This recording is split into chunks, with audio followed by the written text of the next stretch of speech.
Boa noite. Obrigada a todos por terem vindo. Esse é um evento de lançamento do e-book Meu Corpo Não É Seu, Desvendando a Violência contra a Mulher. A gente vai hoje ter um bate-papo aqui com as duas autoras, que é a Juliana de Faria e a Bárbara Castro, do coletivo Think Olga, que, enfim, fizeram esse e-book depois que a gente teve a discussão da pesquisa do IPEA, falando sobre violência contra a mulher e sobre como era enxergada a violência contra a mulher. A gente achou que esse era um tema muito relevante e a gente convidou elas para escreverem esse livro. A gente é da Companhia das Letras. Aliás, esqueci de me apresentar. Meu nome é Júlia. E aí hoje a gente vai fazer essa mesa redonda também com a Tica, que é do movimento da Marcha das Mulheres, a Aline Valek, que é uma jornalista, e a Maíra Saruê, do Data Popular. O Breve Companhia é um selo novo da Companhia das Letras, que foi lançado ano passado. É um selo só de e-book, e que a gente esse é o 15º lançamento, e a gente faz são reportagens mais longas ou livros mais curtos, que são sobre assuntos que estão em pauta no momento, e a gente achou que esse era um assunto muito importante. Então, espero que vocês aproveitem o debate. Obrigada. Oi, boa noite. Oi. Tem papeizinhos para perguntas. Se vocês quiserem fazer perguntas, vocês podem entregar ou para a Marina, que está ali do lado, ou para o Fábio, que está ali, que a gente traz para a mesa perguntar. E, para comprar o livro, está na página principal da Livraria da Vila, desculpa, da Livraria Cultura, e tem direto ou pelo QR Code que a gente deixou aqui perto dos livros, ou então por esse link que é jalc.com.br/meucorpo. Valeu, Ju. Não é fácil falar em público. Bom, boa noite, obrigada a todos por estarem aqui. Meu nome é Juliana, eu sou a criadora da Olga. Eu vou explicar um pouquinho como a Olga nasceu e falar também um pouco de uma das nossas campanhas, eu acho que é a mais conhecida, que chama Chega de Fio-Fio. Antes, eu não quero transformar isso num agradecimento do Oscar, mas estou muito feliz de ver aqui alguns rostos conhecidos e alguns desconhecidos, mas que espero que depois de hoje a gente possa se conhecer melhor e conversar. A gente está aberto à pergunta. E também queria falar que foi um prazer enorme fazer esse livro ao lado da Bárbara. Foi um processo muito bacana de aprendizagem. Espero que vocês gostem do resultado. E falar que está muito legal essa mesa. Fiquei muito contente que vocês toparam participar e acho que a gente vai ter uma conversa bem legal. Bom, Olga. A Olga ela é um projeto meu, um projeto pessoal, que foi se transformando numa grande realidade. E eu acho engraçado falar assim nesse conceito de grande realidade, pequena realidade. E eu vou confessar que eu estou roubando isso do filme A Culpa das Estrelas, que eu assisti esses dias, né? Eles têm um conceito ali no filme que é tipo pequenos infinitos e grandes infinitos. Eu não vou estragar o filme para vocês, mas vou explicar o que eu quero dizer com isso. Eu sou jornalista e eu abandonei o jornalistão, aquilo que a gente chama de jornalistão, que é cobertura de cidades e fazer grandes reportagens investigativas, para ir para o lado negro da força, como chamam, que é jornalismo de moda, o jornalismo feminino. E foi muito interessante essa experiência, porque eu gostava bastante de falar com mulher, e também nesse processo, assim, não vou mentir, eu conheci muitas mulheres fortes, incríveis e também inspiradoras. Eu acho que a gente conseguiu ali, nessa experiência, fazer matérias que foram relevantes e interessantes, mas assim nesse processo eu fui percebendo que também a narrativa dessas revistas e do que eu fazia também é uma meia-culpa, né? Eu não conseguia criar conexões com a maior parte das mulheres. Então eu falava para um grupo muito pequeno de mulheres e aí às vezes até o que eu escrevia, o que eu produzia, não refletia nem o que eu pensava, né? Então é como se a matéria não falasse nem comigo mesma. Então, em 2012, eu fui morar em Berlim e ainda mantinha contato com algumas revistas, algumas agências de conteúdo aqui. E eu fui percebendo que, conforme eu ia sugerindo algumas pautas que eu tinha mais vontade de escrever, eu começava a receber mais nãos, né? Então, não estava rolando, né? As pessoas não queriam falar sobre o que eu queria falar E foi aí que eu percebi que talvez, se ninguém quisesse contar esse lado da história, que eu também queria tanto ler, talvez eu devesse fazer por conta própria. Então, eu fui lá e fiz um grande investimento de $10 e comprei um .com, thinkyoga.com.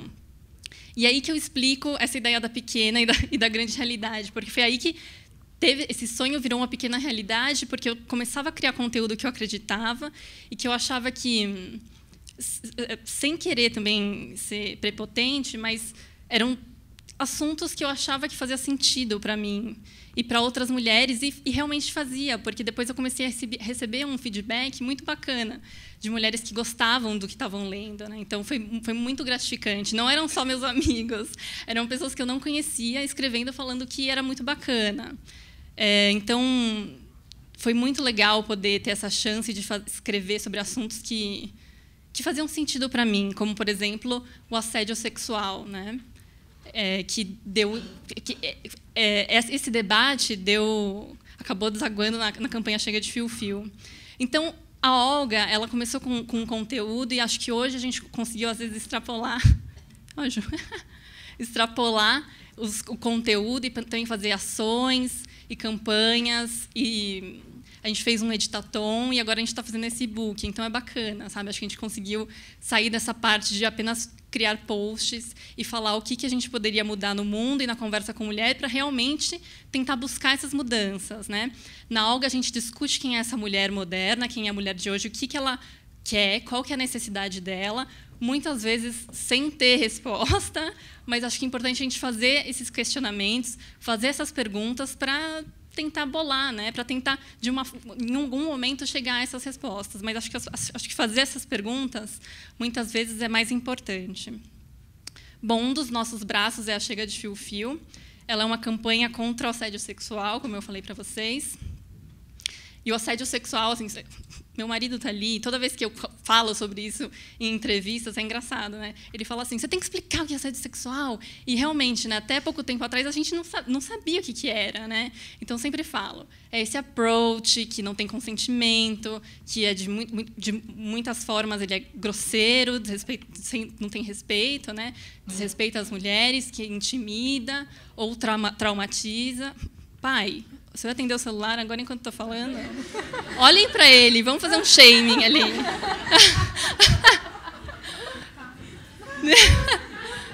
Gente, vocês estão vendo isso? Foi assim que você me criou? Brincadeira. Brincadeira.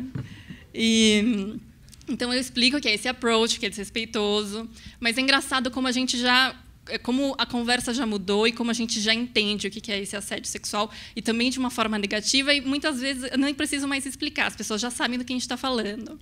Então, a campanha ela nasceu simplesmente porque era um assunto muito importante para mim. Eu sempre me senti muito acuada por esse tipo de approach.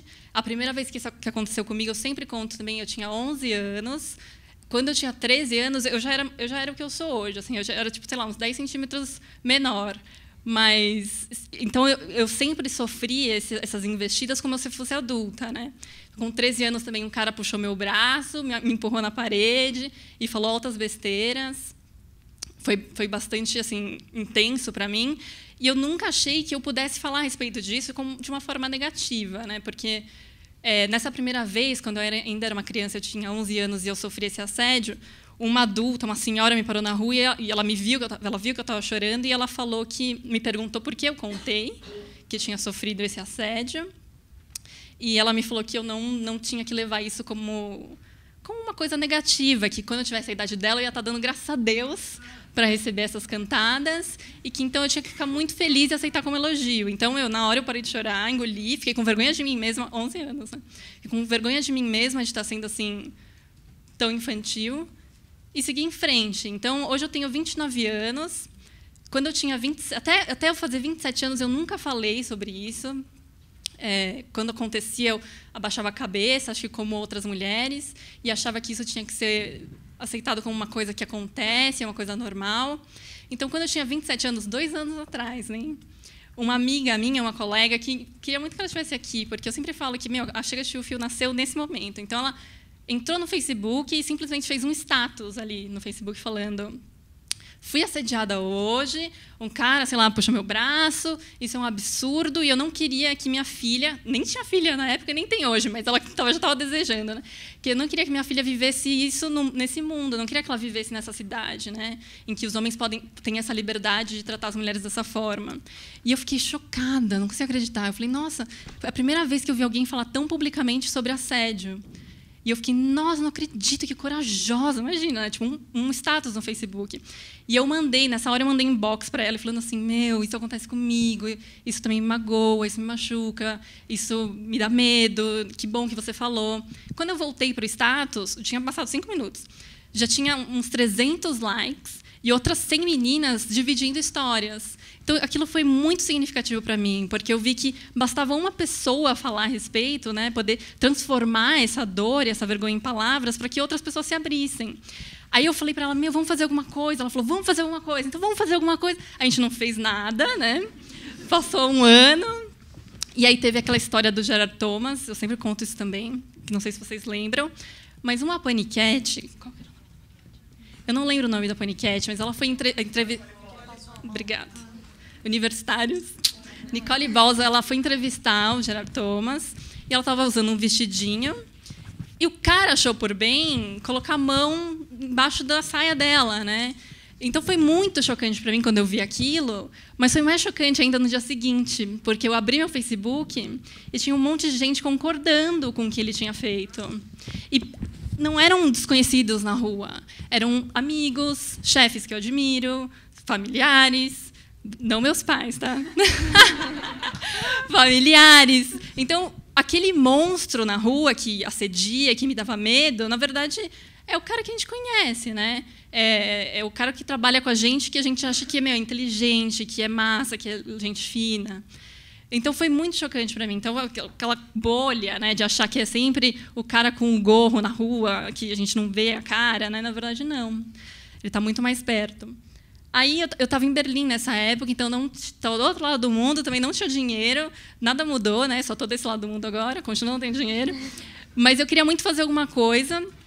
E eu estava lá em Berlim, eu tenho uma amiga que chama Gabriela Shigihara, que é designer, e ela falou, vamos fazer? Eu te ajudo, vamos fazer juntas, né?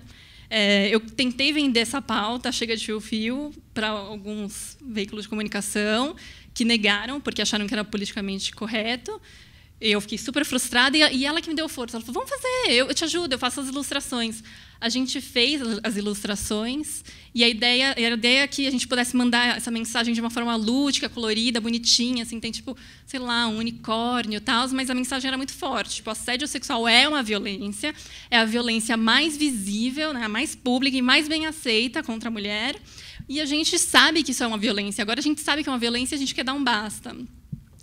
Então, imagina, a Olga tinha, sei lá, 30 leitores, todos meus amigos, e de um dia para o outro a gente conseguiu 600 shares, né? Então aquilo foi uma vitória. Eu falei, pô, as pessoas querem falar sobre isso mesmo. Aí eu abri uma sessão na Olga em que a gente recebia os depoimentos, né? Eu falei assim, pô, se isso aconteceu com você, manda para a gente a sua história.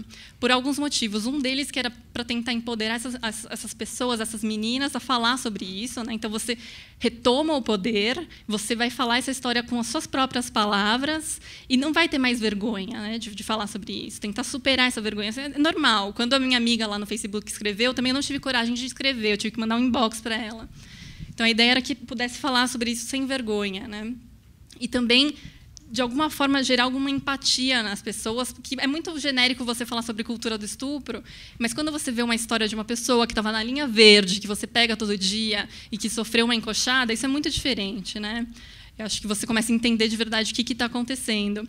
E mais incrível ainda, as histórias eram muito parecidas, sabe? Todo mundo sofria as mesmas coisas. Então, independente da roupa, de onde ela estava, do horário onde ela estava, as histórias eram parecidas. Então, o que tem o ponto em comum aí, né? A violência, né? Não é a roupa, não é horário, não é nada. Aí a gente também lançou a pesquisa, que quem fez foi a Karin Hoeck, que é uma jornalista que está em Berlim hoje. Ela elaborou o questionário. A gente colocou na Olga também. A ideia era ver como que o assédio como ele impactava a vida da mulher. E a gente também assim, queria era chegar em alguns conhecidos, em alguns poucos leitores que a gente tinha. E em 2 semanas, 8.000 mulheres responderam à pesquisa. E era muito interessante ver o movimento. Eu ficava acompanhando, assim, nossa, não acredito. E todo mundo dava share mesmo, tipo, temos que responder, por favor, entra aqui e responde, porque isso é uma violência, vamos conversar, não sei o quê. Eu falei, caramba, de novo me lembrou minha amiga do Facebook, né? Bastava que alguém desse esse primeiro passo para que outras também começassem a dar outros passos em direção a esse assunto. E acho que a partir dessa pesquisa que a gente começou a conversar como uma sociedade, né? Então, vários jornais e revistas pegaram o tema, pegaram a pauta e começaram a falar de assédio sexual. Isso foi muito incrível, né? Hoje, eu sempre falo que eu deveria ter tirado um print do Google. Quando eu fiz lá atrás, antes da pesquisa, antes da campanha, pesquisa sobre assédio sexual, não me vinha nada. Vinha assédio moral e assédio sexual no trabalho, no Google. E hoje, não, já é um debate, né? Já é uma coisa que está solidificada. E também dá para sentir pela forma como a imprensa trata, né? Então, 2 dias depois que a gente soltou a pesquisa, esse quiz, um portal mineiro, eu nunca esqueço, ele entrou em contato, queria fazer uma entrevista. Eu falei, nossa, que animal, vou falar sobre assédio, vamos falar. E aí eles fizeram por e-mail e eu respondi, sei lá, 3 páginas de entrevista. Aí, no dia seguinte, quando foi ao ar, o título era Assédio sexual, um problema verdadeiro ou mimimi de feminista? Aí meu mundo caiu, né? Eu falei, nossa, não acredito, né? Como assim? Mas conforme o tempo foi passando, parece que o assunto foi se solidificando, né? 1 semana depois, eu acho, a Veja, que é uma revista mais conservadora, acabou fazendo um texto falando que assédio podia sim ser crime, e uma palavra que a gente nunca tinha trazido para o discurso, né? A gente estava mais tentando falar como que isso era negativo para as mulheres, tal, e eles trouxeram a palavra crime. Então, o negócio foi se desenvolvendo. A Bárbara, meu braço direito na campanha, ela me escreveu falando assim, pô, muito legal a campanha, por que a gente não vai nos pontos mais críticos de São Paulo para colar lambe-lambe ou fazer alguns grafites, como mensagem mesmo, né, para tentar inibir ou para tentar passar essa informação para a mulher que ela não precisa aceitar esse tipo de approach violento. Eu falei, Bárbara, brilhante, você é brilhante, vamos fazer. Só que a gente não conseguiu esses dados, né? Bah, é isso mesmo, a gente não conseguiu. Com quem que você falou?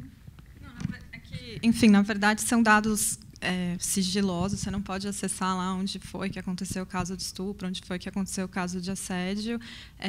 Mas, de toda maneira, a informação que eu tenho, porque eu conversei com a Secretaria de Política para Mulheres da cidade de São Paulo.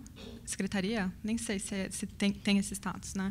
E aí conversei com elas e o que elas me falaram, na verdade, é que está começando uma parceria com a Secretaria de Segurança Pública para fazer esse mapeamento, até para tentar entender se, enfim, alguns pontos que, por exemplo, são mal iluminados ou que tem um terreno baldio com alguma coisa, se de repente daria para melhorar a segurança. É claro que a gente entende que a violência não passa por aí, né? Enfim, não acontece porque tem um terreno baldio ou porque tem um ponto mal iluminado, mas ajuda a mulher a se sentir um pouco mais segura na cidade, né? Enfim, só para dizer que também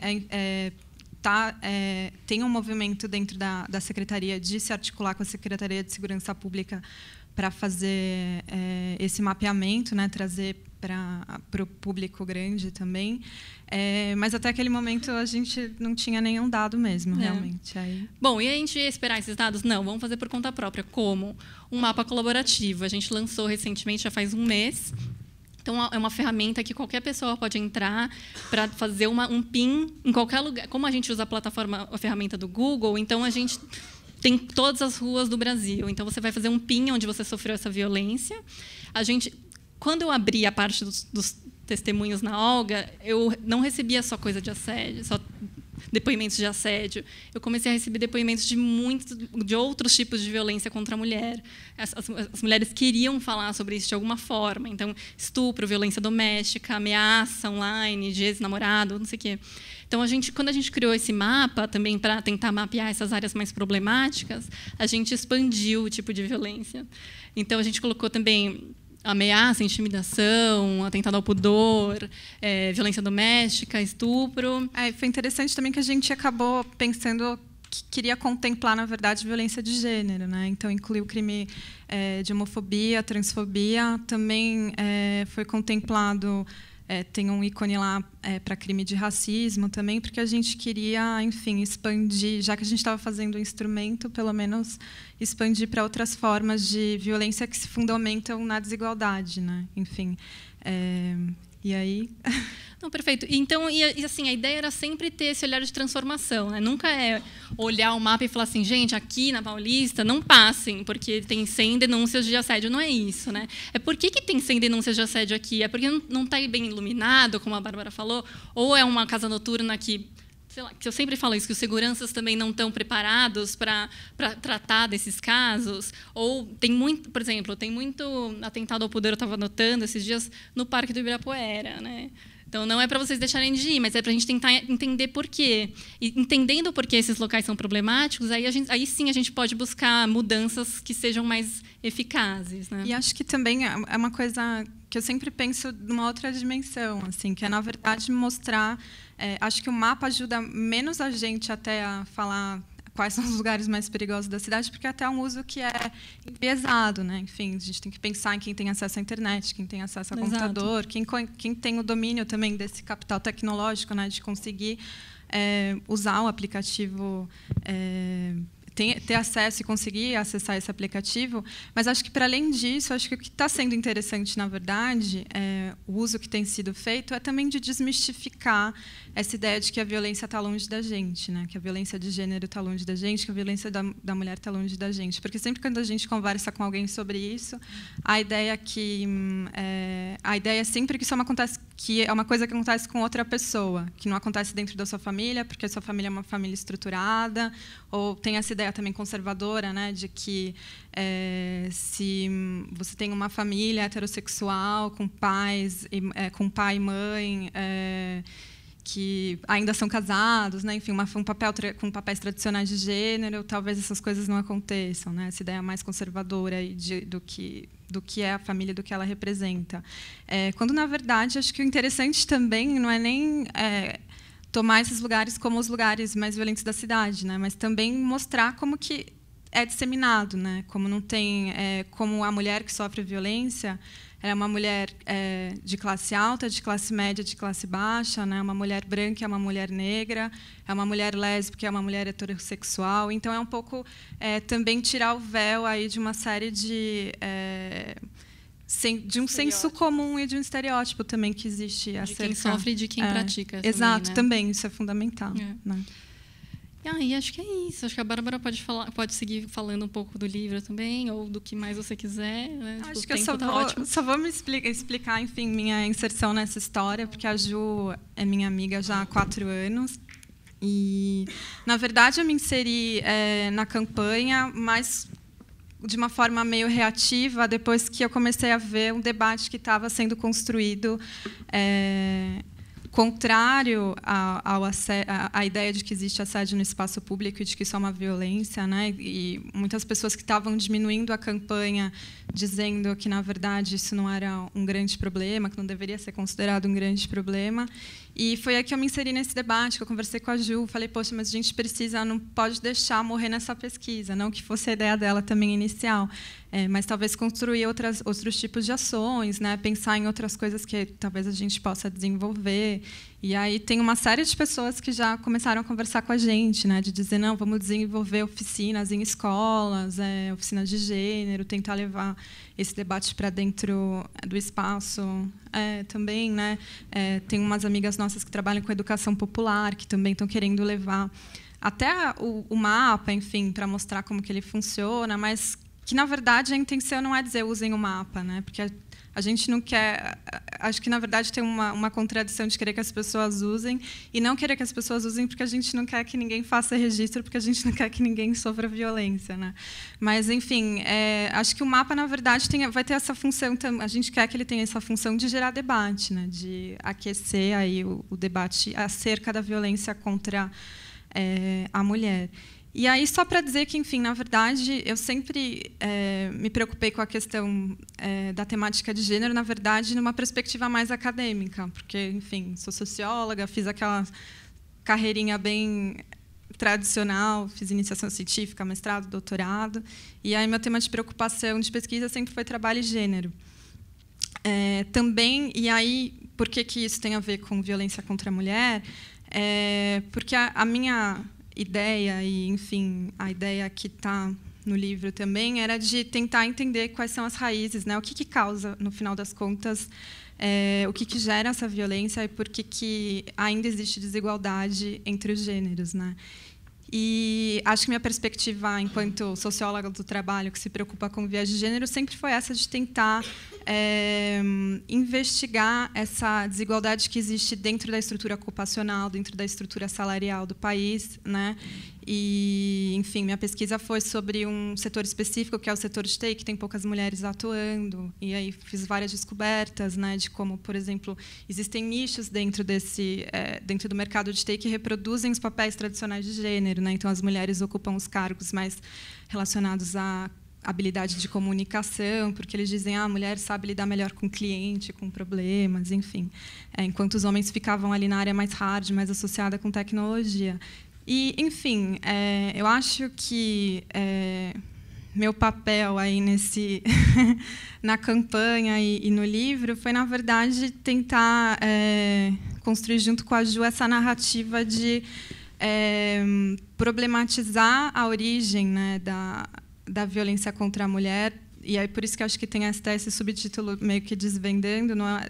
Que parece um pouco pretensioso, não queria que fosse, mas era meio que tentar trazer essas discussões que a gente faz na academia sobre gênero para um público mais amplo, né? Então, mostrar ali que a gente aprende papéis de gênero desde cedo, que sexo não é gênero, né? Que são coisas diferentes, que a gente pode nascer com corpos diferentes, mas, na verdade, isso não determina o comportamento social que é associado ao masculino e ao feminino. Isso é um aprendizado que a gente adquire ao longo do tempo. Enfim, e como isso vai impactando ao longo da nossa formação. E acho que é um pouco isso que a gente tentou passar, né? Que, na verdade, o problema da violência a gente tem que atacar por várias frentes, né? E a primeira frente é a frente emergencial, que é uma coisa que a Lei Maria da Penha vem fazendo lindamente, né? Que é, enfim, acabar com a impunidade que existia, que ainda existe um pouco, claro, porque fazer denúncia ainda é muito difícil para a mulher, e aí acho que a Má vai falar um pouco melhor sobre isso. Mas, enfim, entender que a gente também não pode ficar... e não estou dizendo que essa seja a intenção da Secretaria de Política das Mulheres, ou do Estado, ou da própria lei, mas a gente não pode... a sociedade não pode se focar só na punição do criminoso, né? Do cara que bate na mulher, ou do cara que mata essa mulher, né? Ou que assedia na rua, ou que estupra. Mas a gente tem que fazer uma mudança que é uma mudança de base, né? Uma mudança que tem que começar ali desde a escola, né, de ensinar que, enfim, esses papéis sociais são construções, que a gente não pode criar hierarquias entre esses papéis e que, na verdade, acho que a mensagem é dizer, enfim, que é uma coisa que o movimento feminista tem feito há muito tempo, que a gente só está reforçando de uma outra maneira, mas dizer que diferença não necessariamente deveria gerar desigualdade, né, que é o que acaba acontecendo. E aí, enfim... Vou encerrar minha fala aqui, porque a gente tem pessoas muito legais, com ideias muito importantes para compartilhar com vocês, experiências muito importantes. E aí vou passar para a Aline Valek. Nunca sei se é Valek ou Valek.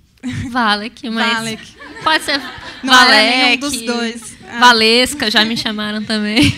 Que está escrevendo a coluna na Carta Capital agora, Escritório Feminista. Para vocês também depois acompanharem o trabalho dela, e que tem essa experiência que é um pouco próxima do que a Ju faz, né, com Tinkoga, que é uma militância, né, nas redes sociais, na internet, enfim. Ela vai falar um pouco sobre essa experiência para a gente. Oi, gente, eu vim da internet. Então, vou ficar um pouco nervosa aqui, mas o ponto que eu queria trazer é justamente esse, né, desse ativismo na internet. Eu queria aproveitar um ponto que a Ju falou, da vivência dela, que assim, é uma vivência comum a todas nós, né? De passar por essas situações de violência cotidiana, desde muito jovens. E, na vida, a gente tem justamente essa reação que ela citou, sabe? Esse senso comum de que não. É assim que as coisas são, vai continuar assim, bola para frente, ignora... e nunca muda, né? E foi só quando eu comecei a conhecer blogs feministas que eu comecei a ter consciência do que isso significava, do que é essa violência, né? Então a internet ela acabou se tornando assim uma ferramenta muito poderosa para conscientizar mesmo, assim, para a gente ter essa consciência. E essas iniciativas que elas falaram, acho que são um ótimo exemplo, né, de como que a internet consegue, a partir dali, ser uma força motora para uma transformação maior, né? Pelo Olga, por exemplo, a questão da pesquisa, eu nunca tinha visto nada sobre isso, sabe? Foi uma coisa meio inédita para mim, as pessoas estarem falando sobre isso, porque tudo bem que o resultado, quando eu vi o resultado da pesquisa, eu achei, nossa, não me surpreendi, eu achei, realmente, é isso mesmo, é isso que eu passo, sabe? Então, mas quando veio a reação, e esse é um ponto que eu queria trazer da internet, porque ao mesmo tempo que ela nos deixa mais em contato, né, com essas visões que podem ajudar a gente a tomar consciência, a entender melhor e a ter mais ferramentas para a gente, né, como a gente fala muito, se empoderar, mas, ao mesmo tempo, ela nos deixa mais exposta a algumas reações que, na vida real, né, como se a internet não fosse o fantástico mundo da internet, né, mas que, na vida real, elas são passam despercebidas, assim, como os caras que assediam, os caras que defendem coisas horríveis, é o cara que você trabalha, sabe? É o cara. Então, e na internet a gente consegue ver isso, sabe? Nas nossas redes sociais a gente consegue ver o pensamento das pessoas. E aí um caso que é da pesquisa da IPEA, que falava, até virou uma polêmica, né, que 65% das pessoas concordavam que todas as mulheres devem ser estupradas. Não era esse número, na verdade, né, depois eles corrigiram, só que a reação a respeito disso na internet foi tão violenta, os caras ficaram tão malucos com isso, tipo, eles se sentiram validados, sabe? De repente as pessoas saíram do armário. Falaram, não, é isso mesmo. Mulher, realmente, se sair de saia curta é porque está pedindo. Então elas começaram a sair do armário, sabe? Se sentiram motivadas, validadas a expor ainda mais esse pensamento. E aí eles corrigiram para 26%, mas depois dessa reação que eu vi, poderiam ter corrigido para mais de 65%, sabe?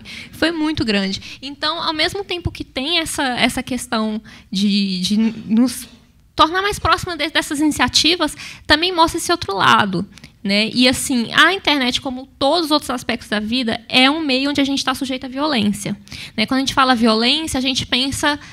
Claro, né, por razões óbvias, mas na mulher que apanha, na mulher que é estuprada, no assédio de rua. Mas esses são os extremos, né, dessa violência, que ele é um pensamento que ele valida o estuprador, ele valida o ato do estuprador, o ato do cara que bate na mulher, o ato do cara que vai matar a mulher para ela não ficar com mais ninguém e ficar só com ele, né? Então, é uma sementinha de pensamento que está ali tornando essa engrenagem, fazendo ela funcionar. Então, assim, a gente está sujeito à violência em onde é que a gente quer que esteja. Assim, é meio chato falar isso, mas é a realidade. A gente está sujeito à violência no trabalho, na escola, na rua, dentro de casa. É muito foda isso, ver os dados. Eu acho que ela vai poder falar, né, de estupros de jovens, o quanto isso acontece dentro de casa, com os próprios familiares. Por isso que é tão difícil denunciar, porque como é que você vai denunciar o seu padrasto, o seu próprio pai, sabe? É foda isso. Então, e outra coisa que é uma violência muito específica da internet, que teve muitos casos ano passado, de revenge porn, né, que é divulgar vídeos íntimos ou fotos da mulher nua para ameaçá-la ou para constrangê-la, né, para de alguma forma controlar. Tipo, ela não fez o que o cara queria e ele foi lá e colocou as fotos lá e destruiu a vida dessas mulheres, sabe? Então é um outro tipo de violência que a gente às vezes até estimula, sabe? Ou passando o vídeo para frente. Isso, assim, e esse negócio de revenge porn, a internet só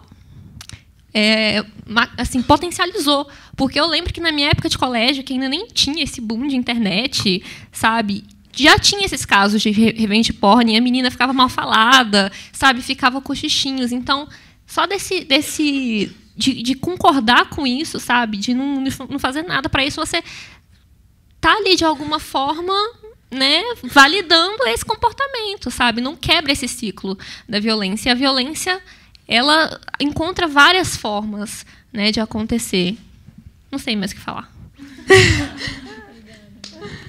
Bom, então vou passar para a Maíra Saruê, que é diretora de pesquisa do Instituto Data Popular e que trabalha, enfim, fazendo pesquisas para institutos como Patrícia Galvão, para a Secretaria de Política para as Mulheres há muitos anos, já tem uma experiência muito grande aí de lidar com o tema e que, enfim, vai trazer essa experiência aqui para a gente. Bom, boa noite, pessoal. Em primeiro lugar, obrigada, Bárbara e a Juliana, pelo convite. Eu consegui ler o livro antes de vir e foi realmente um prazer poder ler e compartilhar aqui com vocês algumas impressões. A Lei Maria da Penha ela foi promulgada em 2006, né? E ela já previa lá a promoção de estudos e pesquisas, estatísticas, etc., com a perspectiva de gênero, né? Então, já pautava pela primeira vez, enquanto política pública, esse olhar para a mulher, considerando essa desigualdade de gênero sobre a qual a Bárbara falou um pouco. E eu acho que o livro contribui muito com isso, né? Trazendo dados e trazendo opiniões por outras perspectivas. Eu separei alguns outros dados só para a gente ter em mente, dados da população geral, para a gente ter em mente o que está na cabeça das pessoas, né? Para a gente ter ideia, 85% dos homens, aí pensando homens no Brasil, não acham aceitável que uma mulher fique bêbada. 69% dos homens não acham aceitável que uma mulher saia com amigos ou amigas desacompanhada do marido. Né? Esses dados vêm da pesquisa que o Data Popular fez em parceria com a Avon no ano passado. E o que a gente percebe? Né? Em que pese uma entrada mais massiva das mulheres no mercado de trabalho nas últimas décadas, os papéis de gênero, o que eu estou chamando de papel de gênero? Né? A mulher cuida da casa, o marido sai para a rua, que a gente vai aprendendo desde criancinha, quando a menina brinca com a panelinha, o menino brinca de luta, né? Enfim, o que é ser homem, o que é ser mulher, né? Que são construídos socialmente. Eu sou socióloga, tá? Caso não tenha ficado claro, como a Bárbara. Esses papéis de gênero não mudaram, né? Em que pese a mulher ter ido mais massivamente para o mercado de trabalho. Só para ter uma ideia, 89% dos homens acham inaceitável que a mulher não cuide da casa, né? Ou seja, quase 9 em cada 10. E o que eu entrevistei já muitos especialistas em violência doméstica das mais variadas linhagens, por assim dizer, dentro dos movimentos, né? Mas é um senso comum de que é um problema cultural pesado, né? E que tem dentro do que se espera de uma mulher, de uma relação conjugal, de uma mulher socialmente, isso somado a uma desigualdade de poder que o homem e a mulher têm nas relações, a mulher é tida como mais fraca, inferiorizada, etc. E isso é o que acaba levando à violência doméstica contra a mulher, que é um problema gravíssimo no mundo e, sobretudo, no Brasil. A Lei Maria da Penha trouxe muitos avanços no que diz respeito ao enfrentamento à violência doméstica. Ela é muito conhecida, né? Uma lei que tem menos de 10 anos, todo mundo já ouviu falar. E as mulheres são favoráveis, né? Então, 2/3 das mulheres concordam que a proteção à mulher ficou melhor depois da Lei Maria da Penha. Esse dado é do Data Senado. Então, 2/3 acham que melhorou. Apesar de só 2% dos brasileiros nunca ouviram falar sobre a lei, né? Então, é realmente muito difundida. Mas, por outro lado, o conteúdo, no que diz respeito à questão de gênero, né? Porque a lei deixa clara que ela existe para tentar equilibrar essa desigualdade que as mulheres têm frente aos homens na sociedade, nas relações conjugais também. Isso não fica claro para as pessoas, para a população em geral. Então, 37% dos homens acham que, por causa da Lei Maria da Penha, as mulheres passaram a desrespeitá-los. E 81% dos homens querem que a Lei Maria da Penha sirva para protegê-los das mulheres, né? Quer dizer, então, as pessoas entendem que a lei tem alguma coisa a ver com briga de casal e etc., mas elas não entendem que tem a ver com uma questão de gênero, né? Isso não fica evidente para todo mundo, que é o que motivou a lei, inclusive. Na lei, inclusive, está previsto, né, uma coisa que as meninas falaram, que é a promoção de campanhas educativas para ensinar desde as escolas, porque se é uma questão cultural, para a gente reconstruir isso de outra forma, tem que ser desde pequenininho, né? Está todo mundo inserido na cultura. Então, a lei prevê que nas escolas e na sociedade em geral seja tratada a questão da igualdade de gênero, de como que as mulheres ficam nessa relação. E a palavra equidade de gênero está lá, bem clara, enfim. Eu até estou lembrando de um caso que eu vi na TV, nesses programas de polícia 24 horas, mudando o canal, e não é mentira. Desculpa, né, para ver. Que a polícia de São Paulo abordava um rapaz, um senhor, que estava bêbado num bar, e falava assim: você tem passagem pela polícia? Tem passagem? Ele falava assim: não, só tenho Maria da Penha. É só Maria da Penha? Tem certeza? Ah, então tudo bem. Né? Então, quer dizer, não, então não tem problema, então não é crime. Né? Então, né, o problema é se fosse bandido mesmo. Acho que, inclusive, como vocês falaram dessa proximidade que acontece com todo mundo que a gente conhece, a violência doméstica também acontece com muita gente, né? Que a gente conhece e que muitas vezes a gente não sabe. Então, em que pese a Lei Maria da Penha ter ajudado muito no enfrentamento à violência doméstica, ainda hoje tem muito o que ser feito. 54% da população conhece uma mulher vítima de violência, o que significa mais de 60 milhões de pessoas. Né? Então, é realmente um problema de um tamanho gigantesco. E o que eu queria destacar aqui a violência doméstica, ela não acontece só dentro de casa, né? Ela é doméstica porque é dentro de uma relação de intimidade ou de proximidade entre as pessoas, pode ser na rua também. Porque, às vezes, o nome leva ao entendimento errado. Por ela acontecer em uma relação íntima, ou uma relação que deveria ser de afeto, enfim, ela muitas vezes é naturalizada. Não raro a gente já entrevistei homens que agrediram mulheres que foram agredidas, as pessoas falarem, elas não percebem que elas são vítimas e que eles são agressores, né? Porque cresceram vendo o pai desrespeitando a mãe, vendo a tia desrespeitando o tio, enfim, cresceram vendo isso e não sabem que as pessoas podem se relacionar de outra forma e não nomeiam isso enquanto violência, né? Por exemplo, estão estimuladas pela rede de sociabilidade a reforçar isso. Eu até separei aqui uma frase que a gente ouviu de um agressor, que ele falava assim: meus amigos diziam, por que você não arrebenta ela? A sua mulher não está nem aí para o seu trabalho, ela fica bebendo com o cliente. Meus amigos falavam mais do que eu, e eu comecei a não aceitar mais. Né? Então, ele precisa provar dentro de casa que ele é superior a essa mulher e precisa provar socialmente também. Né? Começa a pegar meio mal ali. Enfim, estamos falando de machismo, patriarcado. Acho que todo mundo sabe o que isso é. Em geral, quando a gente pergunta por que você bateu na sua mulher, ou para a mulher, por que ele bateu em você, e algumas pesquisas quantitativas, inclusive, mostram isso, as respostas são álcool e ciúmes. E tudo bem, álcool e ciúmes, mas álcool, quer dizer, o álcool potencializa uma coisa que já está lá. Né? E a reflexão para no álcool. O ciúmes potencializa uma coisa que já está lá. Por que é o ciúmes? Vem da questão da posse, do homem se sentir propriedade, sentir que a mulher é propriedade dele. Né? Então, não se coloca a questão de que o homem está no bar bebendo enquanto a mulher está em casa cuidando das crianças. De que o homem está no bar e não vai bater em ninguém no bar, vai chegar em casa e vai bater na mulher. Né? Que ele vai sentir ciúmes, que ele vai ficar nervoso em outros momentos, ele vai ficar nervoso no trabalho e não vai espancar o chefe dele, ele vai chegar em casa e vai espancar a mulher. Quer dizer, fica tudo muito escondido dentro de um espaço doméstico, né? de uma relação, dessa relação mais íntima. Então, não se vai além de pensar isso enquanto uma relação de desigualdade de poder, dentro de casa e fora de casa também. Que eu acho que o livro trata muito bem, né? Ao pontuar como que surge essa desigualdade, de onde ela aparece, enfim, né? De onde vem essa violência. Ela não vem do nada, as pessoas não são naturalmente violentas, né? São construídas. A gente sabe também que a violência, ela, em geral, acontece por ciclos, né? Então, um dia o homem vai, xinga, ai, desculpa, tal, ela desculpa, no dia seguinte dá um tapa. Em geral, isso vai se agravando até o momento que essa mulher começa a correr um sério risco de vida, né, dele assassiná-la. E são desculpas sinceras que vão aí no meio, né, freando esse ciclo que retorna depois, enfim.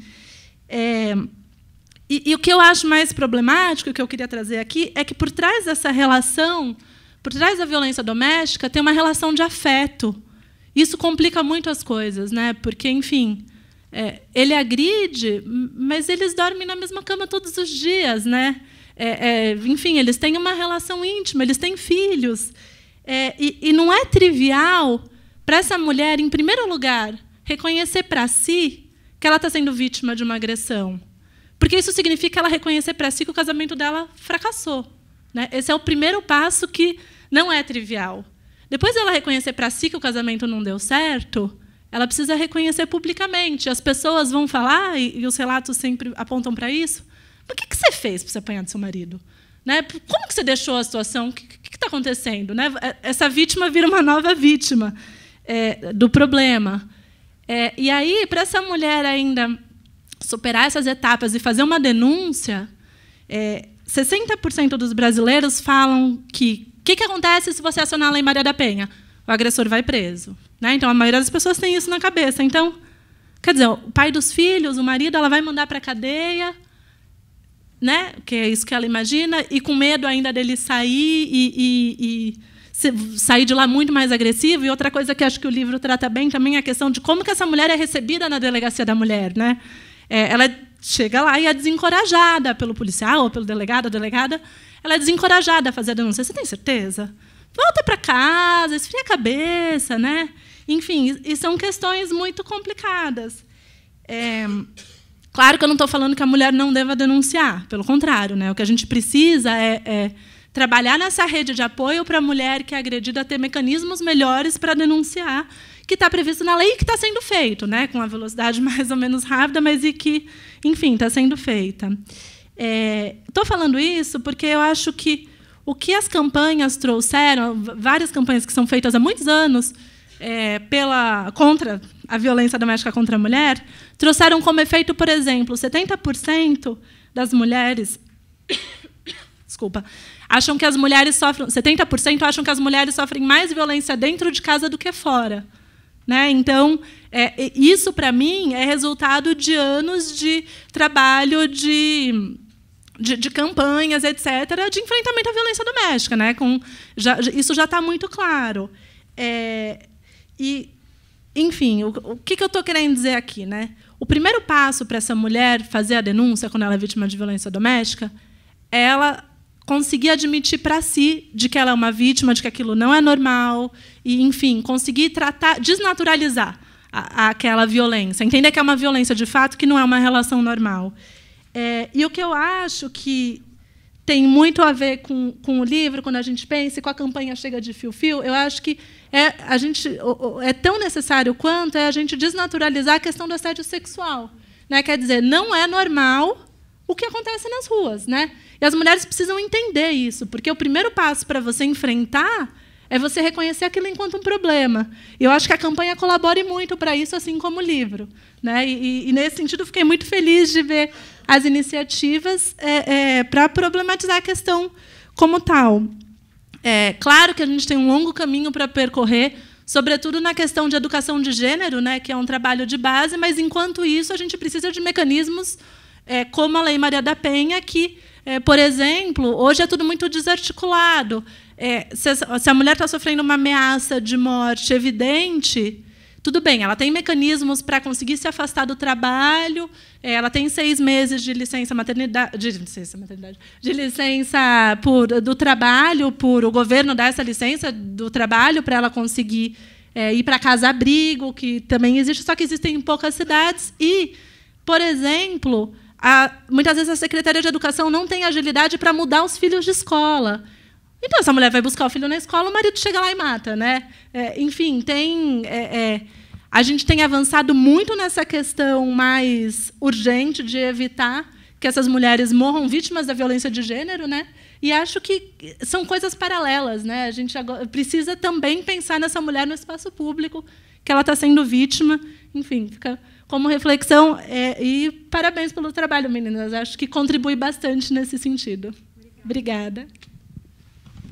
Obrigada, Má. A gente trabalha juntas, então, essa intimidade. E aí vou passar agora, então, para a Tica Moreno, que acho que algumas pessoas devem conhecer do movimento, que é a Marcha Mundial das Mulheres. Ela vai falar um pouquinho da experiência dela de militância do movimento e como que essa pauta entra aí na agenda. Tá. Bom, então, várias coisas que eu estava pensando quando eu estava no caminho para cá, as meninas já foram trazendo. Então, Eu vou falar mais algumas questões que a campanha levanta, o livro levanta e que a gente trabalha no movimento feminista, algumas estratégias nossas. Eu queria comentar um pouco também sobre essa questão da internet, do que está passando hoje na internet e do que o feminismo vem construindo já há muito tempo, né? Que o movimento feminista é um movimento não super antigo. Se vocês forem lembrar quando é que a gente conseguiu ter direito ao voto no Brasil, não faz nem 100 anos. Mas assim, já tem um tempo que tem trabalhado com algumas questões que hoje ainda estão na pauta e não estão resolvidas. Quando a Juliana estava falando da história da Olga e da campanha, fiquei me lembrando aqui que a minha relação com essa campanha foi no formulário, lá no questionário, porque eu preenchi. E aí eu me lembro que assim, eu preenchi nessa pilha mesmo, assim, né, esse é um assunto que a gente sempre fala, que a gente sempre vive, né, no movimento feminista, nas nossas oficinas, nas nossas formações, nas nossas ações de rua, a gente sempre fala sobre isso, e de repente tinha lá, era um negócio super simples de preencher, e a gente, acho que quase todas as meninas que atuam comigo na marcha, que estão na internet, porque nem todas na marcha estão na internet, preencheram. E quando eu vi a resposta, assim, a sistematização, assim, o impacto que isso deu, eu achei super impressionante, e isso pautou assim muitos meios de comunicação que vinham falar com a gente, assim, porque isso, vai procurar feminismo, ia falar com a gente fala, não é a gente que fez, a gente até passava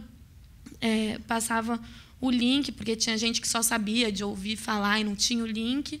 Mas isso pautou muito, né? Porque eu acho que vocês conseguiram fazer uma coisa que é super importante, que foi justamente dar visibilidade para o tamanho que é, mesmo sendo só 8 mil, considerando o tanto de gente que tem no Brasil, tanto de mulher que tem no Brasil. Mas foi muita gente numa realidade muito parecida, e eu acho que isso ajuda para nós no movimento feminista, assim, e no feminismo como um todo, né? Porque cada vez mais a gente não pode falar só desse movimento social feminista organizado, né? Que nem esse conceito. Acho que a experiência da Aline também traz coisas assim. A internet tem feito com que cada mulher, assim, vai se transformando em feminista, assim, pela internet. Acho que isso é muito legal. Mas isso, assim, da gente conseguir dar visibilidade para um tema, transformar ele num tema político. Não sei se vocês já ouviram falar num slogan do feminismo dos anos 60, 70, que era "o pessoal é político", assim, para tratar como uma questão pública, uma questão que a sociedade inteira deve se envolver, não só o Estado, né? Acho que é o conjunto da obra. E conseguir trazer também essa dimensão, assim, que não é um problema individual das mulheres que estão envolvidas numa situação de violência, ou que foram assediadas uma vez na rua, ou que são assediadas todos os dias na rua, ou que são encoxadas no metrô, mas como que isso faz parte de um sistema, né? E isso é uma coisa e para nós esse sistema tem nome, para nós esse sistema é o sistema patriarcal, né? Acho que isso são palavras que às vezes a gente ouve por aí, mas que a gente precisa ir detalhando, que nem o assédio sexual, que às vezes as pessoas não sabem o que é. Patriarcado também, às vezes, as pessoas não sabem o que é. O que é isso, né?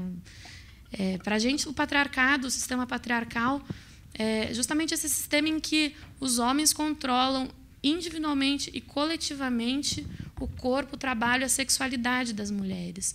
E daí a gente entende como que isso é uma coisa que é sistêmica, que acontece com todas nós e que se expressa, às vezes, na vida de uma ou outra, mas que todas nós estamos submetidas a isso. Porque mesmo que a gente ache que a violência é uma coisa longe da nossa vida, aí aquele momento assim, de cada uma pensa assim, quantas vezes a gente já não sentiu medo em alguma situação?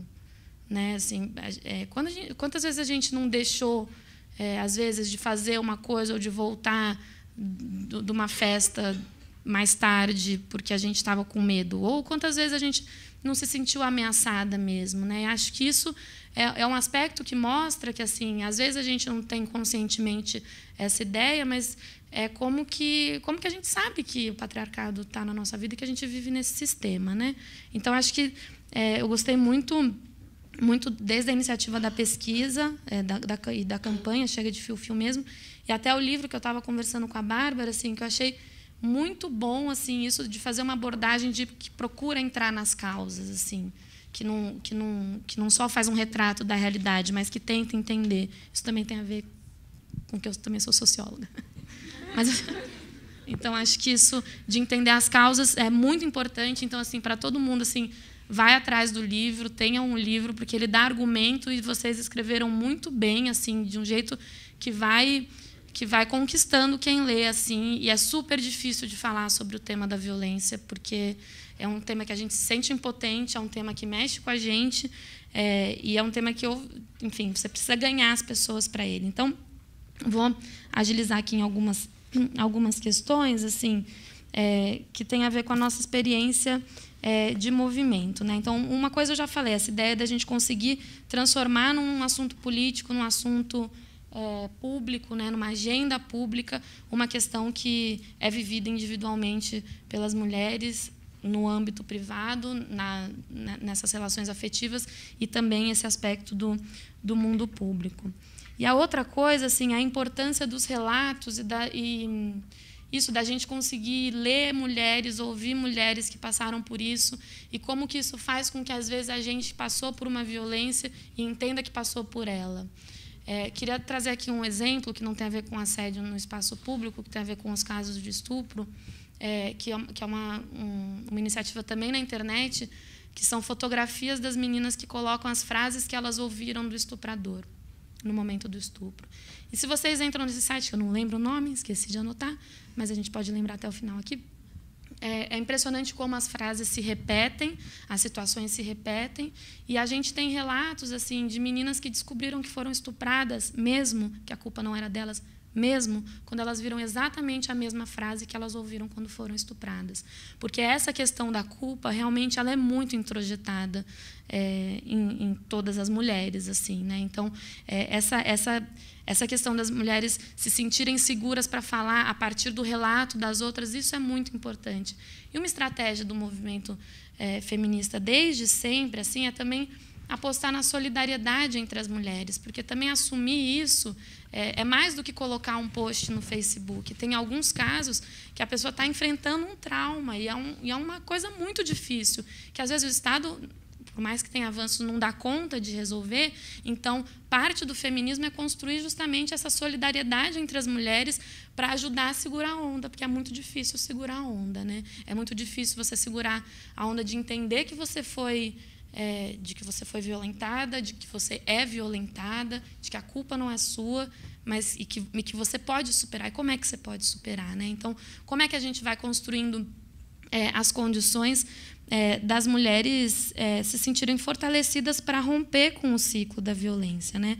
Acho que isso é um aspecto que já foi trazido aqui, que a Lei Maria da Penha traz elementos sobre isso, e eu queria, assim, problematizar um pouco do que a gente tem visto, assim, sobre esse debate da lei, da justiça, entender os limites, né? Entender que é um super avanço a Lei Maria da Penha, e é mesmo, várias pessoas falam assim, não, mas a mulher denunciou e daí ela foi lá e aí o cara foi lá e matou ela.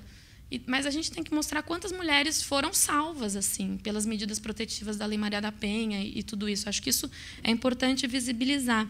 Mas acho que quando vocês perguntam, assim, quais são as causas da violência, assim, muitas vezes vem essa questão, até que a Veja trouxe do crime, né?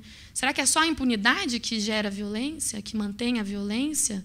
Ou é justamente esse sistema patriarcal? Então, a resposta, será que é só no Estado? Será que é só na punição? Ou como é que a gente realmente consegue construir formas de romper com a violência e de fazer com que os homens parem de bater nas mulheres, que os homens parem de assediar as mulheres, assim?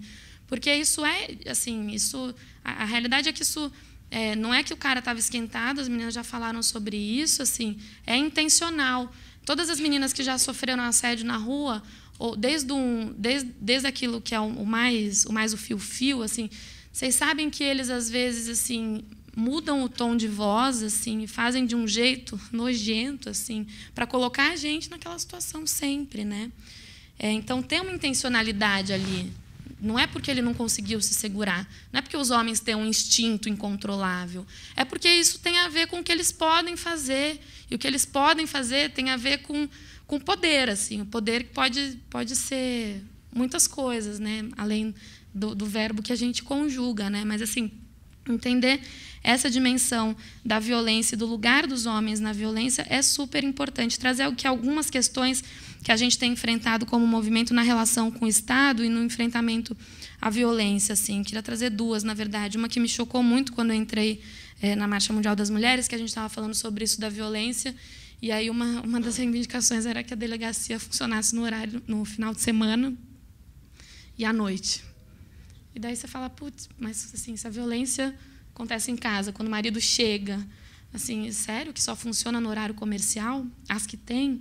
Né? Então, acho que esses limites do desenho mesmo da política pública ainda estão colocados, e também a vontade política de quem está no Estado. Né? Então, isso que vocês trouxeram, o diálogo com a Secretaria de Política para as Mulheres, assim, é super importante, mas daí de vez em quando esbarra. Então, por exemplo, o governo tem uma conquista do movimento feminista das mulheres do campo, que são as unidades móveis como chama de atendimento? Ônibus Lilás. É que a Sara trabalhou na secretaria. Mas as mulheres trabalhadoras do campo, porque a gente tem que pensar nisso que as meninas trouxeram também. Como que o Estado chega na vida das mulheres? Né? Porque é diferente, né, para as mulheres que às vezes sentem segurança com a polícia, das mulheres que estão vivendo lá repressão, criminalização e teve seu filho assassinado pela polícia na periferia de São Paulo. Então, tem esse debate todo para se fazer. Assim. Mas daí as mulheres trabalhadoras, e como chega no campo, né, onde tem delegacia de defesa da mulher. Então, as mulheres reivindicaram as unidades móveis. E aí o governo federal organizou, faz parte da política de enfrentamento à violência, e daí foi oferecer, né, na verdade, foi passar umas unidades móveis que a gestão é do governo estadual. O governo estadual de São Paulo, essa gestão agora, que é o estado que tem muita grana no Brasil, disse que não tinha estrutura para receber os ônibus. Sério, gente? Que não tem estrutura? Eram 6 ônibus, Sara? Eram 2 ônibus, não tem estrutura para receber 2 ônibus que vai passar pelo campo para atender as mulheres. Então, a vontade política é um assunto que é muito importante assim, a gente trabalhar, e é justamente aí que entra uma dimensão que eu já quero concluir assim, sobre a importância do feminismo como um movimento coletivo, como uma voz coletiva das mulheres que trata as questões no mundo público, que dá voz para o conjunto das mulheres e transforma as questões em questões políticas, de fato, né? Porque é só com pressão que a gente consegue as coisas. A gente sabe disso. No próprio governo estadual daqui também, quando teve o pacto de enfrentamento à violência contra as mulheres, ele simplesmente não assinava, demorou 1 ano para assinar o pacto, assim. E se ele não assinasse o pacto, as prefeituras não iam receber o recurso para implementar as políticas de enfrentamento contra as mulheres. E aí teve que ter toda uma mobilização para o Serra, na época, que era o governador, assinar o pacto. Então, essa importância desse assunto ser tratado com força política, para além da nossa disputa, que é muito importante assim, de comportamento na sociedade e tal. E para a gente que está mais na rua, está um pouco nas redes, mas que está muito nas ruas, assim, a importância também da gente tratar esse assunto de forma pública, na rua, seja com lambe-lambe, seja com as manifestações, com batucada, com palavra de ordem, com musiquinha, qualquer estratégia, porque são vários movimentos, estratégias diferentes, e fortalecer essa ideia de que as mulheres estão organizadas e que a gente não vai deixar passar. É claro que a gente não tem condição de não deixar passar nenhuma das coisas, mas se vocês vão olhando a realidade, por exemplo, das mulheres, tem mulheres da marcha, por exemplo, que são de assentamentos rurais, assim, quando tem caso de violência que assumem coletivamente, tratam coletivamente o assunto e mostram que estão organizadas, assim, quando elas mostram que estão organizadas, vai alterando um pouco também a correlação de forças e os homens se sentem mais inibidos de agredir as mulheres. Então, essa parte da gente se sentir forte e ser forte coletivamente é uma estratégia fundamental das mulheres. E, por fim, mesmo algumas coisas que eu pensei a partir do livro, assim, que eu quero que vocês leiam. Assim, e que tem a ver com questões que a gente tem debatido também no feminismo. Assim. Uma que assim, as meninas tratam dessa coisa, né, que como falta repertório, no caso do livro estava falando das meninas, né, como falta repertório para enfrentar a violência quando ela acontece com a gente e quando acontece no mundo público, quando acontece o assédio sexual, assim. na rua, assim. Várias de vocês sabem que, às vezes, quando o cara mexe com a gente não consegue dar uma resposta à altura. A gente consegue, às vezes, não falar nada. Às vezes a gente xinga, às vezes a gente fala palavrão, mas não é uma coisa assim que a gente se sente feliz com a resposta que a gente deu. A gente, uma vez, fez um negócio que eu ouvi, eu falei. Justamente para a gente ver se a gente conseguia trazer essas experiências de outras, né, para ficar na nossa cabeça e, de repente, a gente conseguir agir na hora, porque agir é uma coisa que é importante, assim, envergonhar o cara, constranger o cara, é super importante. E isso tem a ver, assim, constranger o cara, colocar não só o olhar na vítima, mas sobre o cara que é agressor, em qualquer uma das agressões da violência contra as mulheres, né? Isso também foi uma estratégia que funcionou muito para a gente, tem funcionado. No caso, não sei se vocês ouviram falar, no caso da New Hit, que era aquela banda que os integrantes da banda estupraram meninas adolescentes. O que aconteceu foi que eles continuaram fazendo shows e ganhando dinheiro, e as meninas estavam lá confinadas, assim, sem poder fazer nada, estavam sendo, inclusive, ameaçadas. Então, as meninas da marcha lá na Bahia fizeram um escracho, foram na porta do show, falaram para as fãs e para os fãs do show. Vocês sabem o que eles fizeram? Então, assim, isso é importante também para constranger, assim. Inclusive, conseguiram que a escola não patrocinasse um show deles. Então, isso, assim, trazer também o olhar sobre o cara, sobre o agressor, e tirar esse olhar da mulher como só, assim, vocês veem propaganda de enfrentamento à violência contra as mulheres, é sempre uma mulher que está toda roxa, toda estragada, toda, assim, é muito forte, assim. Tem que mostrar também as mulheres fortes coletivamente reagindo, assim, porque as mulheres não querem também se ver como aquela mulher toda frágil, toda roxa e etc. Como é que a gente faz para as mulheres se sentirem fortes para denunciar, né? Então, como que a gente trata essas questões? É isso. Chica, aproveitando, tem uma pergunta da Malena, e ela fala exatamente sobre o que você falou, sobre como reagir ao assédio, né? Então, aliás, só se quiserem mandar perguntas, por favor. Tem um papelzinho, né? Meninas aqui. Existe um certo consenso em alguns textos que leio sobre cantadas de rua em relação à necessidade de reagir ou responder diante de uma grosseria na rua. O medo, porém, de receber de volta uma agressão maior muitas vezes é paralisante. Como é possível equacionar essa situação?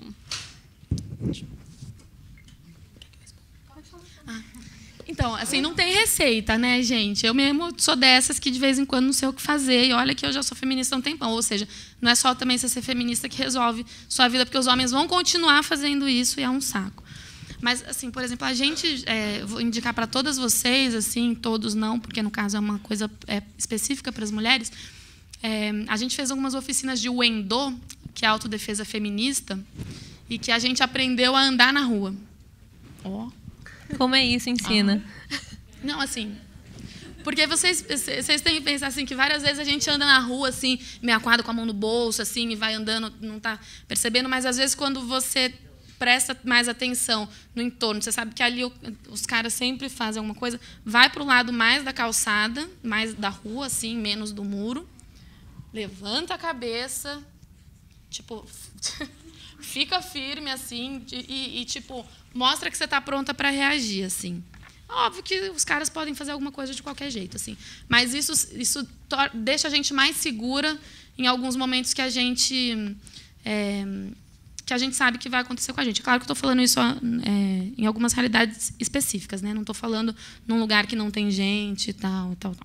Mas isso é uma prática só que eu lembro do Wendô, mas que outras vocês podem aprender fazendo. O Wendô é uma prática específica para as mulheres, os homens não entram, a gente não pode nem comentar com os homens o que a gente aprende lá, considerando, inclusive, que a gente não põe a mão no fogo por nenhum homem, né? Mas eu acho que essa questão é uma questão que reflete, primeiro, isso que não tem receita, mas que reflete isso, como que a gente sabe que eles têm mais poder que a gente, né? Como que a gente sabe que eles têm mais poder e, por isso, muitas vezes a gente não reage. Eu acho que o eu ouvi, eu falei, para nós, assim, ajudou. Eu acho que essas coisas do Wendô também ajuda, de buscar repertório é importante, e às vezes a gente ficar atenta também, porque quando a gente, às vezes a gente sabe que tem um cara lá e a gente já pensa alguma reação. Agora, isso, não tem receita, não tem mulher superpoderosa, e sempre tenta andar na calçada que tem mais gente, sempre tenta manter contato com outras mulheres que estão na rua, Se você viu que uma mulher passou por isso, vai atrás dela também, práticas de solidariedade. Não é receita, mas é o que a gente vai aprendendo a fazer, assim. Não sou especialista. Mas agora eu acho que uma receita que podia ser mais ensinada é ensinar os homens a ficar na deles, sabe? A não mexer com as mulheres, ficar... Sabe, achou a menina gostosa? Não precisa falar, sabe? Guarda pra você. Se você for falar, você vai só aterrorizar essa menina, sabe? Mas, mas foi com boa intenção. Nossa, você não sabe o que ela tá passando, sabe? Você não sabe como ela vai receber, sabe? Tenta ver ela como uma pessoa, sabe? Em primeiro lugar, você não chega para um estranho, um homem estranho, falando alguma coisa sobre a aparência dele. Então, também não fale sobre a aparência da mulher de uma desconhecida que, sabe, você não sabe como vai reagir. Eu espero que ela dê uma porrada na sua cara. Mas não... E só para complementar também, uma vez que tenha acontecido, poder falar sobre, né? Poder entender que essa experiência não é sua, que você não tem culpa, enfim, compartilhar isso com outras mulheres, né? Para até, como você falou, uma questão de solidariedade e de entender que o problema é muito maior do que não é individual, né? A gente tem mais 15 minutinhos e algumas perguntas que a gente vai tentar contemplar. Fiz uns blocos. Fiz uns blocos para tentar contemplar, não vou ler todas, mas assim, tem 3, pelo menos, que falam da mesma coisa, que é a participação dos homens no movimento feminista, né? Então, essas perguntas vieram de vários ângulos, perguntando, enfim, essa questão do protagonismo, né? Até que ponto que o homem participa do movimento ou não participa. Eu, pessoalmente, sempre acho fundamental envolver a sociedade como um todo nesse debate. Obviamente que, se você está falando de um grupo que sofre uma experiência de violência de gênero específica, obviamente que você não quer que a voz desse movimento seja um homem, se, na verdade, você está discutindo justamente o empoderamento dessas pessoas, né, das mulheres, e querem dar voz a elas para falar sobre o seu problema. Mas eu não vejo isso como um problema, e aí as meninas podem ter opiniões muito diferentes das minhas, com certeza, porque o que é importante falar é que também, assim como o feminismo é plural, também as diferentes experiências, aí, apesar de ter um papel social do que é ser homem e do que é ser mulher mais hegemônico, também existe uma pluralidade aí de papéis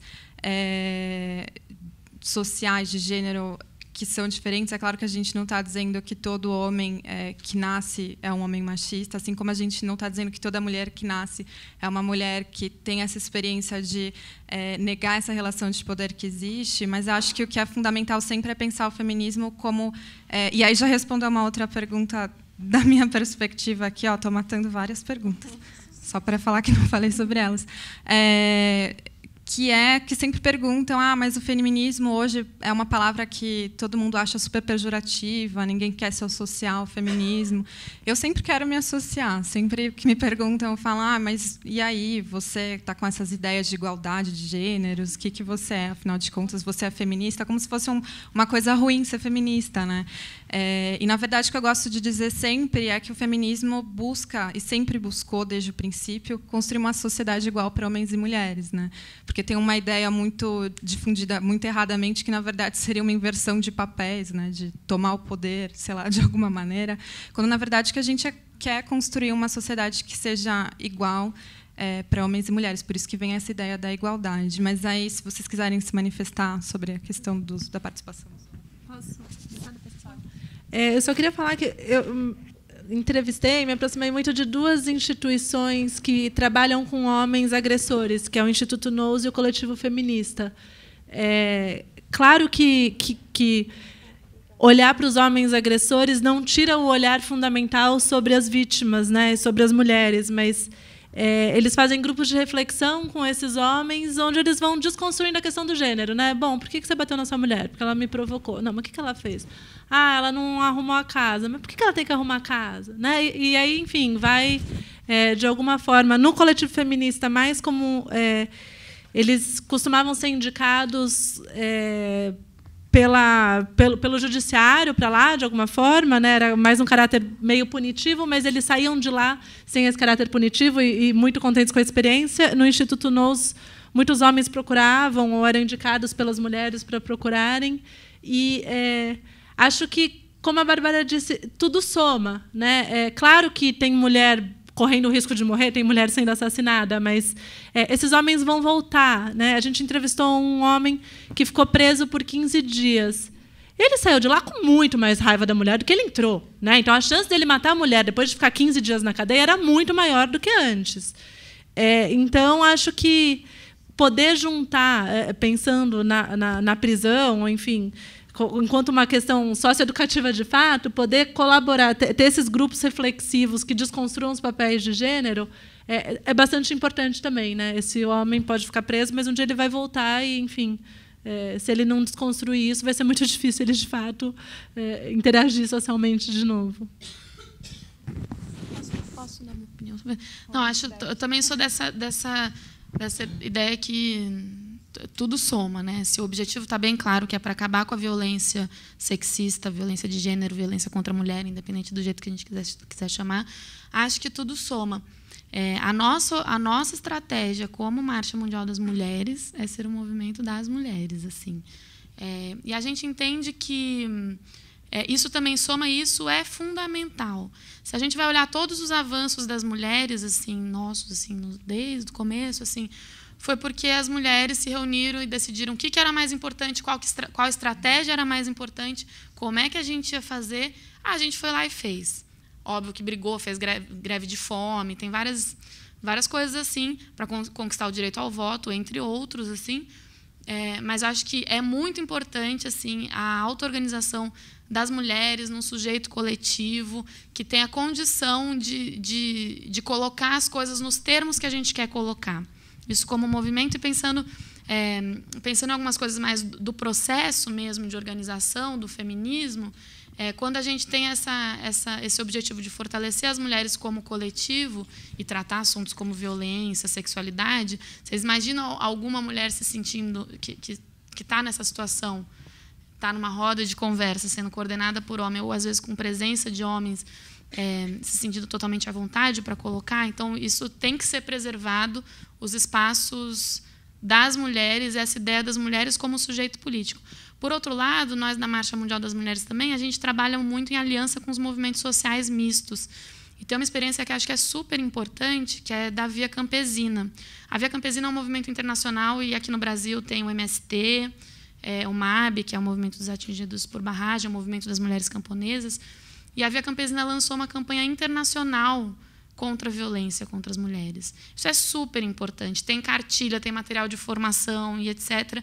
E elas vão fazendo, as mulheres, né, que organizaram essa campanha dentro da Via Campesina, mas que chega nos homens também, nessa perspectiva que elas estão no movimento misto e que precisa incorporar essa perspectiva que é feminista, de enfrentamento à violência, de construção da igualdade, no conjunto do movimento, assim. Então, às vezes tem também essas dimensões diferentes do que é um movimento, o que é um coletivo, o que é o dia a dia.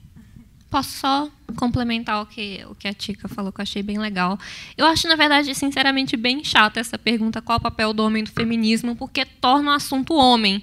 E, como ela falou, o feminismo, a gente está tentando trazer o foco para as mulheres, para os assuntos das mulheres, pelo que elas passam. E aí, toda vez, qual é o papel do homem no feminismo? Certo, é importante, eu acho que a sociedade é construída por homens e mulheres, todo mundo tem que ter um papel nisso.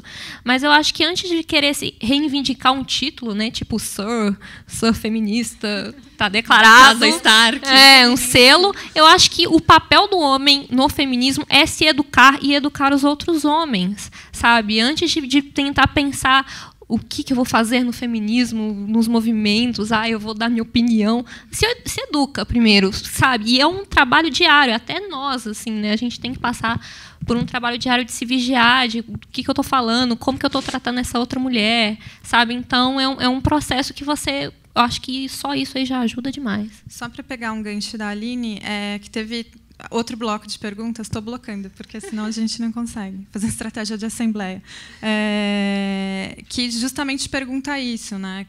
Enfim, a gente vive numa sociedade em que essa cultura machista ela é disseminada, né? Em que as mulheres também aprendem, né, desde cedo esses códigos, né?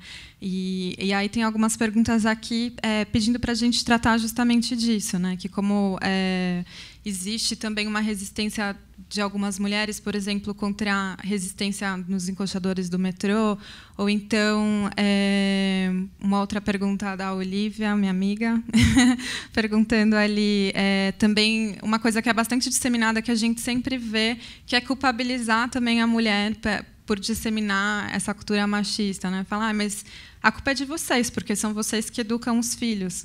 E aí, só essa frase já reproduz o papel de gênero de que é a mulher que tem que educar, né, os filhos. Então, é um pensamento muito maluco, né? Porque a pessoa que está falando essa frase não percebe que está reproduzindo, na verdade, o papel que ela estava tentando negar de alguma forma ali, né? Quer dizer, então, para dizer também que, enfim, isso é um caldo cultural no qual todo mundo está inserido, né? Enfim, tem grupos que resistem a essa ideia, que refletem sobre essa ideia, acho que e não necessariamente em grupos, né? Ou em movimentos, ou em organizações, mas individualmente também. Por exemplo, minha trajetória nunca foi uma trajetória de movimento ou de organização. Eu sempre gostei de falar que eu era uma feminista do cotidiano, assim, de tentar desconstruir as ações no dia a dia, dentro da família, enfim. E, assim como eu, existem outras mulheres e outros homens também que agem dessa maneira, né?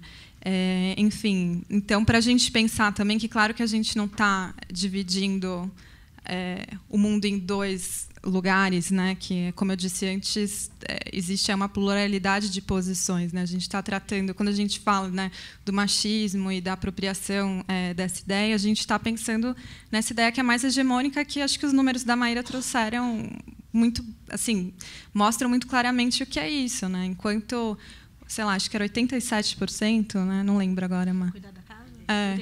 89% ainda acha que a mulher é responsável por cuidar da casa, né? Enquanto a gente não consegue nem fazer uma discussão, por exemplo, que eu acho que é fundamental para a gente começar a pensar desigualdade no mercado de trabalho, que é licença parental e não licença maternidade, né? É uma coisa que, assim, parece que é uma questão que nem existe, que nem está posta no debate público, né? Que existem alguns países que já têm essa experiência, mas que no Brasil não está, ninguém no Congresso está discutindo isso, né? Não é uma prioridade, mas que seria fundamental, por exemplo, para a gente já desconstruir aí uma das barreiras fundamentais também para as mulheres ascenderem no topo das carreiras, né? Que é uma das coisas que barra ali a desigualdade salarial, que hoje uma mulher, em média, ganha 70% do salário de um homem. E se tem a mesma escolaridade, é 63%. Quer dizer, o que mostra, na verdade, que existe discriminação no mercado de trabalho, né? Então, para a gente pensar como que a própria legislação está estruturada, e aí falar, mas o que é machismo, onde que o machismo está? Está em todos os lugares, está na legislação, inclusive, né? Que foi pensada para o mundo masculino, né? Em que a mulher tem que cuidar dos filhos, né? Ficar em casa, enfim, fazer esse papel. Mas, enfim, tem mais algumas perguntas, a gente tem 5 minutos. Só um minutinho. Uma das perguntas foi feita pela Valéria, da Associação das Advogadas Estagiárias e Acadêmicas de Direito, e é sobre o assédio, que a gente estava falando sobre como reagir. Ela distribui apitos para as mulheres apitarem na rua. E até no livro a gente comenta sobre isso. Quando ele voltou da revisão, uma das perguntas da revisora era: mas como reagir ao assédio? E eu e a Bárbara, a gente ficou, mas não tem como a gente falar qual que é a forma correta. E a gente cita também essa entrega de apitos, até também de alfinetes, que as pessoas alfinetavam os encoxadores no metrô, e fala do mapa também, então só queria mostrar o apitinho aqui. Ó.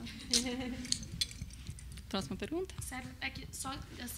O apito serve para prevenção. Tem uma companheira nossa que mora num lugar que ela morre de medo quando ela volta das reuniões à noite, e ela usa o apito para prevenção. Ela sai do metrô e começa a apitar.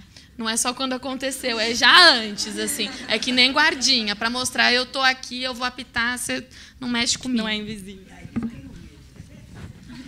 E, enfim, eu acho que a gente tem uma série de outras perguntas que vão ficar aqui, infelizmente, sem... Mais 5? Bom, vamos lá, já trouxeram mais, inclusive. Estou vendo. Mas que, enfim, tem um tema que eu acho que é bastante... que é interessante da gente abordar, que aponta para uma dimensão que, academicamente, a gente chama de interseccionalidade, na verdade, que é uma pergunta da Juliana Guarani, que fala de um texto que circulou bastante essa semana sobre uma mulher branca de classe média contra um homem negro de classe baixa. E aí o que eu gosto de problematizar, na verdade, nessa história, é que eu acho que ela está se referindo à história da menina que é do Rio de Janeiro, que reagiu contra a cantada do porteiro que ela passava na frente todos os dias. O que eu acho que é importante problematizar é que esse caso não é o caso único que veio à tona, né? Ela poderia ter colocado um vídeo reagindo contra outra pessoa, que não o porteiro, que, enfim, de uma classe inferior, supostamente a dela, porque eu também não sei qual é a classe social que essa menina se insere, não tenho esse dado para dizer, mas é para a gente...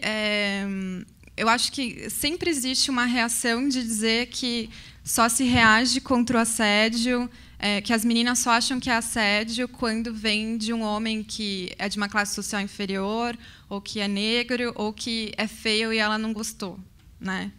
Isso é o discurso padrão que sempre falam: vocês só acham que é assédio quando é isso, senão vocês se sentem elogiadas. Quando, na verdade, acho que a gente tem que começar a desconstruir essa história também, né? E pensar que isso é um argumento que nivela de uma maneira muito estranha, né? Que tenta usar um argumento supostamente sofisticado, mas que, na verdade, está nivelando por baixo a discussão, né? Então, o que eu gosto de pensar dessa história dessa menina é que ela colocou esse vídeo, mas ela poderia ter colocado o vídeo do chefe.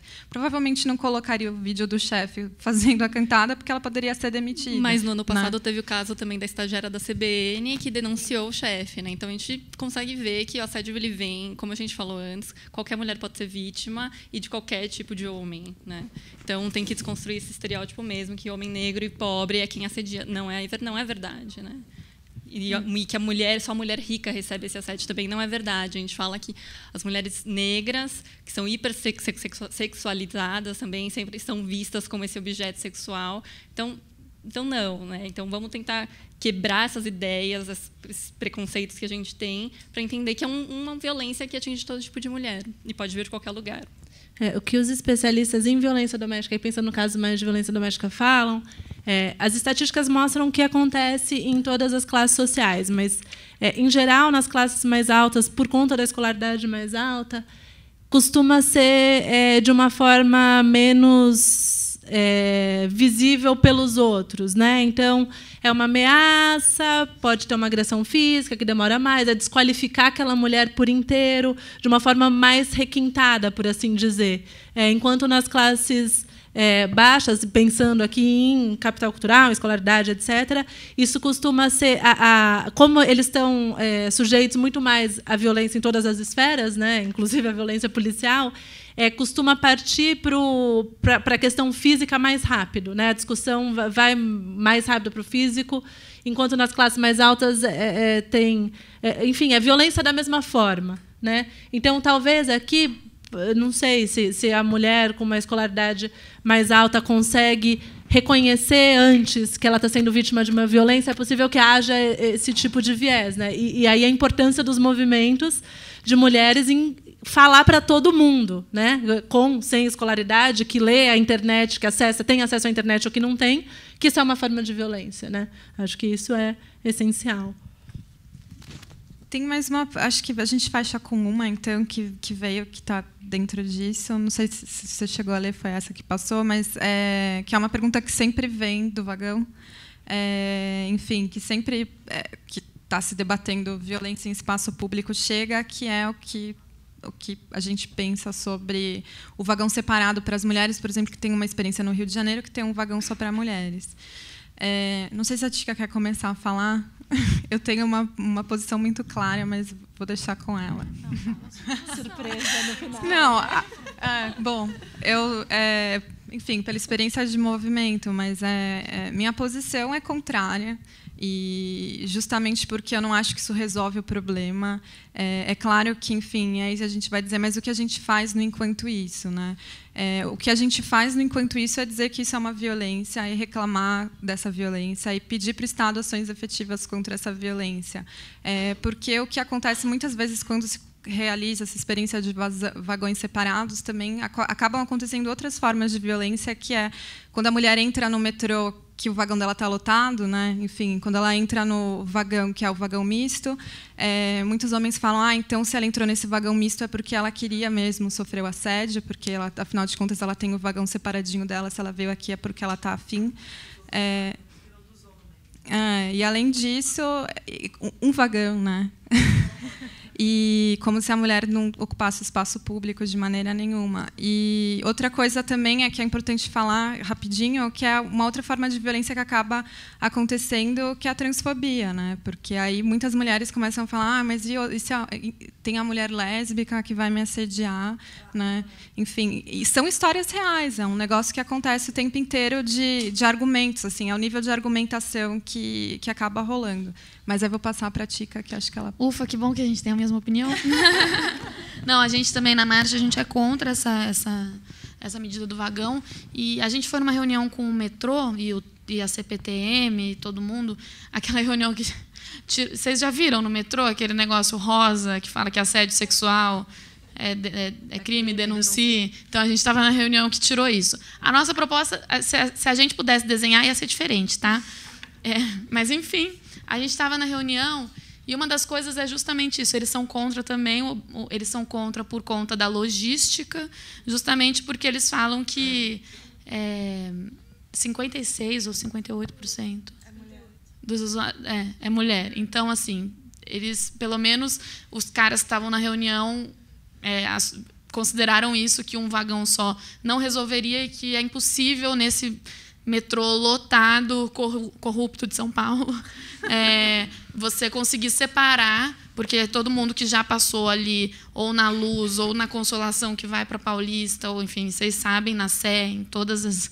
Vocês sabem como que é o metrô de São Paulo, então, por uma questão de logística, eles são contra, e nós também, assim, acho que isso não pela logística, mas por isso, da segregação. E não é só o metrô.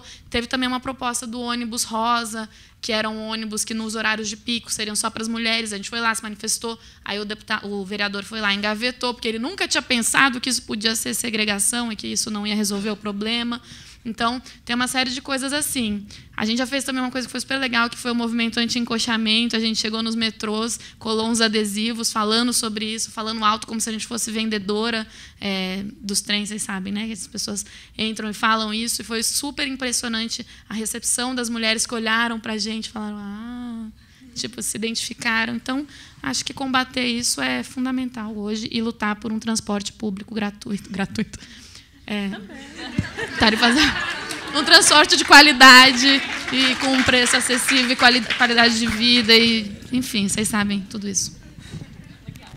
Bom, gente, então tinha uma outra pergunta, mas eu entendo que foi contemplada no debate, que era justamente de como a mulher reconhece a violência, que acho que a Tica falou bastante disso, falando como é importante os depoimentos e como é importante uma mulher conversar com a outra para se reconhecer e justamente entender que aquele problema que ela está sofrendo não é um problema individual, a culpa não é dela, é um problema social maior, né? Que se acontece com mais de 10 pessoas é porque tem alguma coisa muito estranha acontecendo na vida em sociedade. Então, a gente queria agradecer muito a participação do público, né? Obrigada por terem vindo, por terem paciência de assistir até o final. E acho que todo mundo aqui na mesa que se preocupa com essa temática fica muito feliz de ver um auditório lotado para discutir violência contra a mulher, né, de uma maneira tão espontânea. E queria agradecer muito as meninas que toparam participar. Obrigada, Maíra, meninas. Aline, Tica, muito obrigada. E a Ju, nossa editora. Valeu, Ju. E todo vai ter bebida agora lá fora. Obrigada.